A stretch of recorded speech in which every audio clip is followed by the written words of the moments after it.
Hello मेरे प्यारे बाबू लोग, मैं दिनेश सर आप सबके लिए हिस्ट्री का जो चैप्टर है टॉपिक लेकर आ चुके हैं, जिसका नाम है ग्रामीण क्षेत्र में शासन का चलाना। जो अंग्रेज थे ना, शासन कैसे चलाते हैं ग्रामीण ग्राम में और गाँव में, ठीक है ना। इसके बारे में हम जो आज की वीडियो में बात करेंगे। तो चलते हैं वीडियो की तरफ, और बिना हिचकिचाए कोई भी डाउट होगा तो कमेंट बॉक्स में कमेंट कर दीजिएगा, ठीक है ना। कमेंट बॉक्स में कोई भी दिक्कत होगा, कोई भी डाउट होगा, कमेंट कर दीजिएगा, पूरा कमेंट ट्रीट करेंगे। ओके, चलते हैं। जो टॉपिक है आज का वो है कंपनी दीवान बन गई। तो कैसे बन गई, कौन बनाया, कब बनाया, ठीक है, इसके बारे में बात करेंगे आज। तो कंपनी दीवान बन गई, कौन सी कंपनी दीवान बन गई? तो चलिए भाई, कौन सी कंपनी दीवान बन गई? देखो, ईस्ट इंडिया कंपनी, क्या ईस्ट इंडिया कंपनी का हुई दीवान बन गई, ठीक है ना। मुगल बादशाह, कौन मुगल बादशाह? देखो तुम लोग एक चीज़ दिखा बताते हैं। देखो, ये है मुगल बादशाह, नाम है शाह आलम द्वितीय। शाह आलम द्वितीय, क्या था नाम था? क्या? शाह आलम। जो कलर चेंज कर देते हैं, समझ आ रहा है? ये है तुम्हारा आपके शाह आलम द्वितीय, ठीक है ना। शाह आलम द्वितीय, इनका शासनकाल था 1759 से 1806 तक था, ठीक है ना। 1759 से लेकर 1806 ईस्वी तक इनका शासनकाल था। इतना तक ही शासन किए थे। कहाँ पर? भारत में। एक मुगल शासक थे, और ये कौन थे आपको? रॉबर्ट क्लाइव थे, ठीक है ना। एक अंग्रेजी गवर्नर जनरल थे, ठीक है। ये मुगल काल में बिहार और उड़ीसा, जो अभी उड़ीसा में है, उनका क्या था? दीवानी ग्रहण किए थे। और दीवानी क्या होता है? तो जो दीवानी होता है ना, दीवानी देखो इसे बताते हैं। जो दीवानी होता है, दीवानी, इसके क्या होता है ना कि किसी एक जगह का ना मालिक बन जाना। जैसे कि वहाँ पर जो भी कर टैक्स होगा, और यहाँ वहाँ पर कोई जो भी राजस्व प्रशासन कहता है, कर से जो जो कोई भी टैक्स कर वसूल करता है, उसी को कहते हैं, ठीक कहते हैं, उसको कहते हैं। उनको एक पूरा अधिकार मिल गया, राजस्व मिल गया, उनका राजस्व शासन प्रशासन बन गई, ठीक है। कौन बन गया? तो लॉर्ड क्लाइव बन गया, ठीक है ना। लॉर्ड क्लाइव, याद रखना, लॉर्ड क्लाइव। और देखो एक और चीज आते हैं कि आपका जो ईस्ट इंडिया कंपनी है, ईस्ट इंडिया कंपनी पढ़ा है ना, ईस्ट इंडिया कंपनी है जिसका स्थापना कब हुआ था? ईस्ट इंडिया कंपनी का स्थापना हुआ था आपका 31 दिसंबर। ईस्ट इंडिया कंपनी का स्थापना 31 दिसंबर 1600 में हुआ था, याद करना, ठीक है। आगे चलते हैं।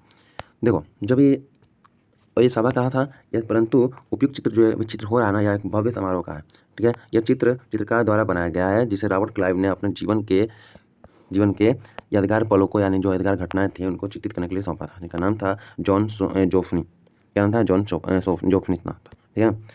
बंगाल का दीवानी मिलना अंग्रेजों के लिए निश्चित ही एक महत्वपूर्ण घटना है। ये कोई छोटी मोटी बात नहीं थी, क्योंकि अंग्रेज 1600 साल का था, 1600 साल से था, 1600 कम 17वीं शताब्दी से था, और 1765 में आया। कम से कम तुमको 18वीं शताब्दी के आधा आधा मतलब मध्य 18वीं शताब्दी के मध्यांतर में इनको दीवानी मिली थी गाँव में, ठीक है ना। आगे चलते हैं। तो यहाँ पर दिया है कि दीवानी के रूप में कंपनी अपने कब्जे वाले भूभाग के आर्थिक मामलों के मुख्य शासक बन गए। अब जब दीवानी मिल गया तो इनको जो भी जमीन मिला था ना, जहाँ पर रहते थे, उसका अपना हकदार हो गए, मालिक हो गए, उसका राजा बन गए, कर सकते हैं।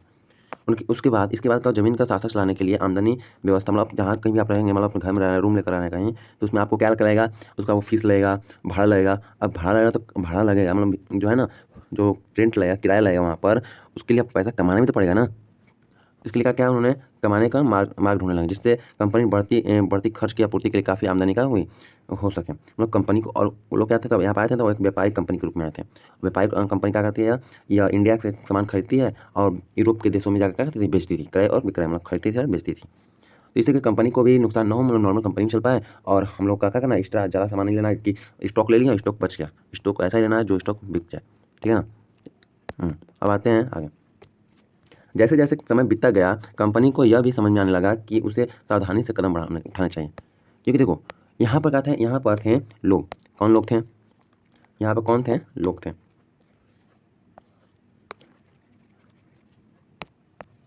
देखो बता रहे हैं, ध्यान देना, पहले इसको मिटा देते हैं।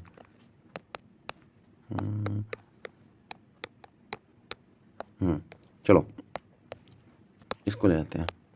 तो सबसे पहले क्या करते हैं ना कि जैसे समय बीत रहा था ना, कंपनी को भी ये समझ में आने लगा था ना कि सावधानी से कदम उठाना चाहिए। क्यों उठाना चाहिए? क्योंकि बाहरी जो शक्ति था ना, जैसे कि गांव देहात में जो शक्ति थी, शक्ति में लोग जो कि वहाँ के राजा थे, जो कि वहाँ के जमींदार थे, मुखिया थे गाँव के, वो लोग भी उस वक्त शक्तिशाली थे, उनका लोग सम्मान करते थे, ठीक है ना। और जब लोग सम्मान करते हैं, उस सत्ता में रह चुके हैं, तो क्या उनको काबू करना बहुत आवश्यक था। अगर ये लोग काबू नहीं कर पाते ना, तो ये लोग जल्दी से समाप्त वहाँ पर टिक नहीं पाते, ठीक है ना। यह कार्य कैसे किया जाए, और इसके बारे में ना उन लोग ग्रामीण क्षेत्रों में अपना उपनिवेश कैसे बनाएं, आय संसाधन किस प्रकार से जुटाएं, और लोगों को कैसे निर्धारित किया जाए कि उनको किस फसल का खेती करना है, ठीक है। इस बात को निर्धारित किया जाना था।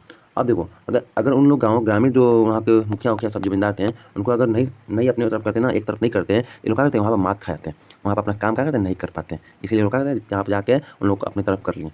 ठीक है, तो नेक्स्ट टॉपिक हम लोग का है क्या है, नेक्स्ट टॉपिक में हम पढ़ेंगे कंपनी की आमदनी और रेवेन्यू में कितना कमा पाता है और कैसे कमा पाता है और कितना दिक्कत होता है, क्या क्या दिक्कतों का सामना करता है, इसके बारे में हम लोग कल के वीडियो में बात करेंगे। तब तक के लिए बाय बाय, नेक्स्ट वीडियो मिलते हैं फिर से। और चैनल सब्सक्राइब कर देना, वीडियो को लाइक कर देना, शेयर कर देना अगर अच्छा लगे तो।